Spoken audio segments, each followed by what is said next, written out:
Hello there everyone, hope you are doing very well. We are back with another video here on the channel. This time we are going to be taking Brady and Matthew Tkachuk, placing them on a team with not much else to work with for this AI GM, and seeing how they build around these two players over the span of 5 years. And on NHL 21, I did do a video just like this, except it was the Hughes brothers, so they had 3 players to work with. This time they have 2. Just a little backstory here. When I was younger, NHL 06 was basically one of the games I played the most out of any games that I had. And we still, very occasionally, but we will come back to it every now and again. And some of my friends and I will play each other in NHL 06 still to this day because it was just that great. And now, obviously, it has that element of nostalgia. But I also used to love doing the Dynasty mode, and I used to play as St. Louis. For some reason, I don't even have a good explanation for it. I just liked playing as St. Louis, and as a result, I had Keith Tkachuk on my team, and I grew very fond of him. So when I found out that Brady and Matthew Tkachuk were a thing, I was automatically rooting for them, basically for this reason. So guys, on that note, let's go ahead, hop into this video. Let's see what the AI GM will do with a team centered around Brady and Matthew Tkachuk. Now, as you can see here, I created a team called the St. Louis Tkachuks, where I placed both of the brothers, and I also put both of them on Calgary and replaced that team, so they are not on any other team in this franchise mode.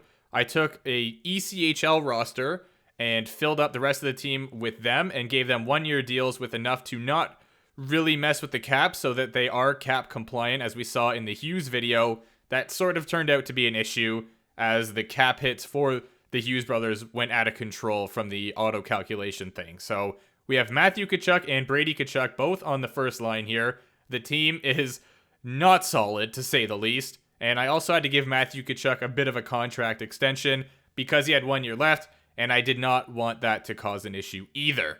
So here we go. They finished last in the league, year number 1, with 65 points, though, surprisingly. They got 30 wins. I was pretty shocked when I saw that. They finished last in the league, but not by a whole lot. You know, they could have moved up a couple spots for sure.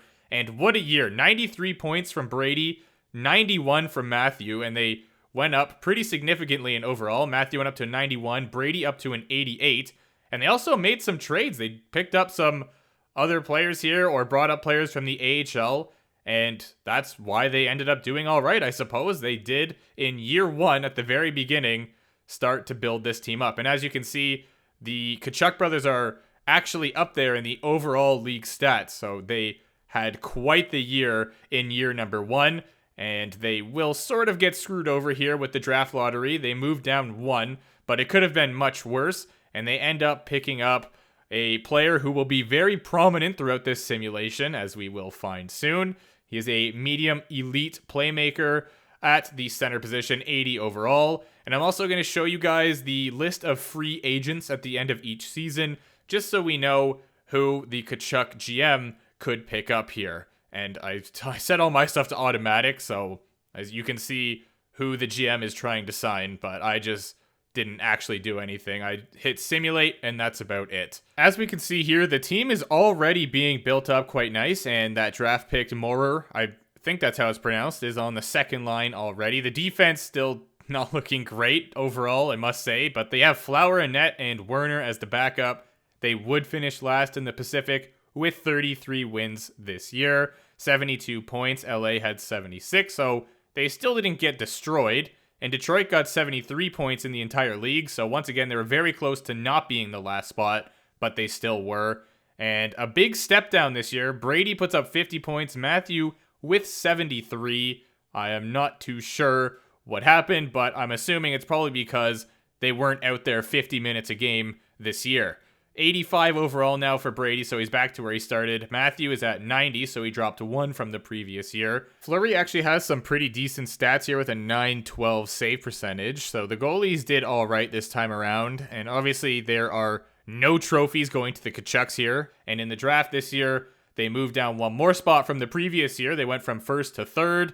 Bedard went 1st overall, and they picked up Atkinson, who is a right wing 2A forward, 81 overall, with medium elite potential. My AIGM is going for it by trying to sign Pasta, but there are a lot of players on the free agent market this year, as you see, and goalies, there are quite a few there as well. So St. Louis is definitely not hurting for options.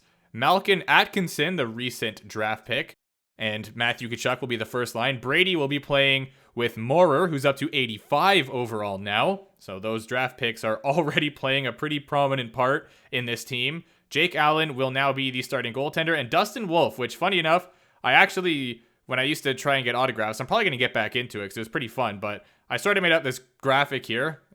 It is my passion, clearly, as you see, and sent it to him, and he ended up signing it. So that was pretty cool. They just barely missed out on a playoff spot in their division and finished 20th in the league this year. Matthew Tkachuk would only play 66 games and put up 57 points, and Brady Tkachuk would play 65 games and put up 45. He stayed at an 85 overall, still listed as medium elite, and Matthew Tkachuk would stay at 90 overall, also still with the medium elite potential. Both goalies did pretty solid, honestly. Their save percentages are good, so you can't really put the blame on them. And no trophies for the Tkachuks, which is not really a surprise.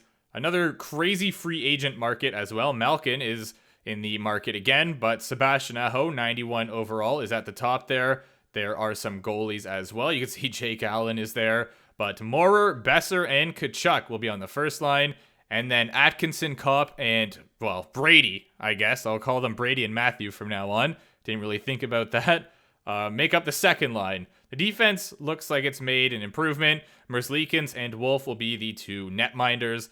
Once again, they miss out on a playoff spot in their division, kind of narrowly, but they would have had to won quite a few more games to get in there. Matthew Tkachuk put up 71 points, and he would stay at a 90 overall. Brady is up to 86 overall now. The goalies didn't do so solid this year. A 905 save percentage. It's still not awful, but it's not really that great compared to what the goalies have been doing in the last 2 years. Here's a look at the trophies. Once again, nothing for the Tkachuks.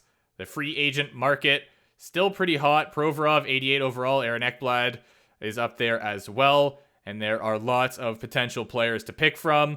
There are also some goalies here for the Tkachuks to grab. But they do have a solid team, it looks like to me. They have Maurer, Besser, and Tkachuk again. And then Brady, Kopp, and Atkinson on the second line. All right, I clearly am not going to remember to call him Matthew, so I'll just try to call Brady, and then Matthew will just be Tkachuk. All right, Merzlikins and Eric Comrie make up the two goalies.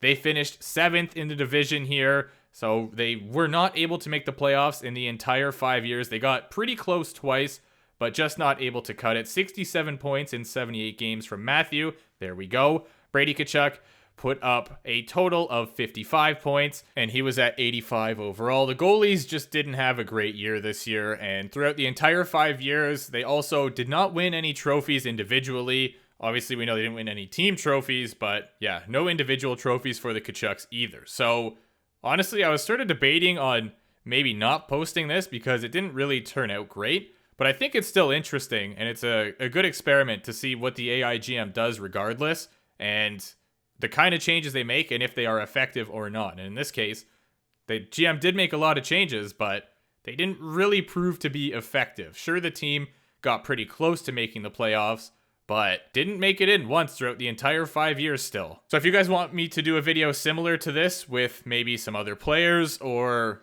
you know, if you have an idea based off of this video, then go ahead, let me know in the comments down below, and we can definitely look into that and possibly get it going.